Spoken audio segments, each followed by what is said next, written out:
রং তামাশায় পড়ে নিজের জীবনের মূল্যবান সময়টা তোমরা নষ্ট করে দিত। রোগ যৌবন শেষ হয়ে গেছে, মৃত্যুর কাছাকাছি চলে গেছে গো মা। হাতের চামড়ায় ভাঁজ পড়েছে, কপালের চামড়ায় ভাঁজ পড়েছে, ও মা গো মাথার চুল থেকে সাদা হয়ে গেছে, না জানি কোন সময় মরণ হইয়া যায়। এখন আর স্বামীকে বেজার বানাইও না, আল্লাহকে বেজার বানাইও না, নবীকে বেজার বানাইও না।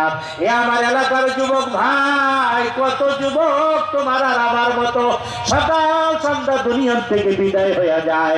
বাইরে মরণের পরে আমার কবরে কেউ থাকবে না, আমার বাপ মা, আমার আত্মীয় স্বজন, আমার কবরে থাকবে আমার আল্লাহ। ওই আল্লাহরে বেজার বানাইয়া কবরে যাইও না।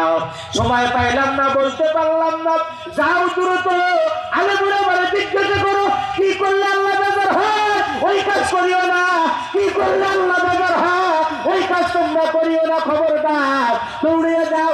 আলেমুরা বলে জিজ্ঞাসা করে এই কাজ করো না। আল্লাহ নবী কয়, রিদার রাব্বি রিদাল ওয়ালিদাইন ওয়া সাকাতুর রাব্বি ফি সাকাতিল ওয়ালিদাইন। এই দুনিয়ার মানুষ বাপ মা যদি বেজার হয়, আল্লাহ তার উপরে বেজার হয়ে যায়। বাপ মা যদি খুশি হয়, আল্লাহ তার উপরে খুশি হয়ে যায়। ভাই যে আমাদের যাদের বাবা মা বাচ্চা আছে, খবরদার বাপ মারে বেজার বানাইও না, বাপ মারে দুঃখ দিও না, কষ্ট দিও না, বাপ মারে কান্দাইও না।